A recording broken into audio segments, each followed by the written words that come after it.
Ito dito na eh. Naghahanap sa'yo. Ayaw, nandito yan. Pakawain na naman ako niyan. Tingnan mo, may trauma na Naman, may trauma na sa'yo si Elaine, no? O bilis, mag-usap na kayo. May sasabihin daw sa'yo si Ella. Okay. Dito ka. Away na Umupo ka naman dito, ako te. niyan. Hindi ka awayin. Ayun, Hindi, aawatin dito ni ka, ate. hindi. Oh. Kami din yan. May trust issue din kami dyan. Pero may sasabihin sa'yo. O, ano yung sasabihin mo, Ella? Gusto ko lang humingi ng sorry sa lahat ng ginawa ko sa'yo.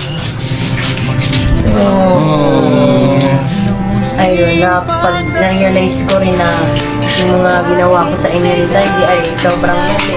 Tapos, may nasasaktan na pala ako. So, nandito ko ngayon kasi gusto ko humingi ng sorry, Elaine. And gusto ko na lang maging masaya kayong dalawa ni Zaidi kasi kitang-kita ko naman na masaya kayo sa isa't isa.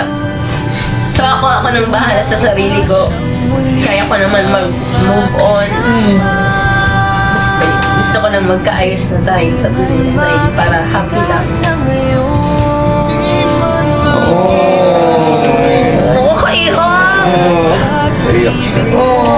Ano, Elaine? Pinapatawad mo ba siya? Tagal ko naman na siya pinatawad siya ng kaya.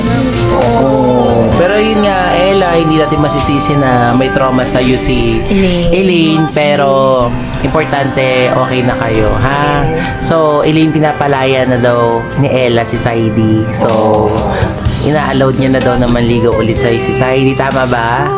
Hindi mo na sila guguluhin. Oh! So, meron na ulit sa Elaine. Oo. So, support ka na sa sa Sailin. Yes. Number 1 supporter ka na sa Elaine. Grabe. Ikaw, Elaine, baka may gusto kong sabihin. Ayun nga. Thank you kasi nagawa mo pa rin mag-sorry sa akin. Oh. Pero sana hindi naman ako ulit. Oh. Happy ka, Elaine? Oh. Ikaw, Ella, baka may gusto ka pang sabihin. Yun na nga.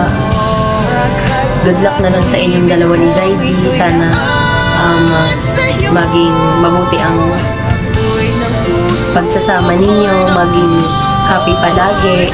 At syempre, unahin dapat yung future, kanya-kanyang future sa buhay. So yun, happy ako para sa inyong dalawa. At tanggap ko na kayo talagang dalawa para sa isa't isa. Oh. Siguro much better tawagin natin si Saidi.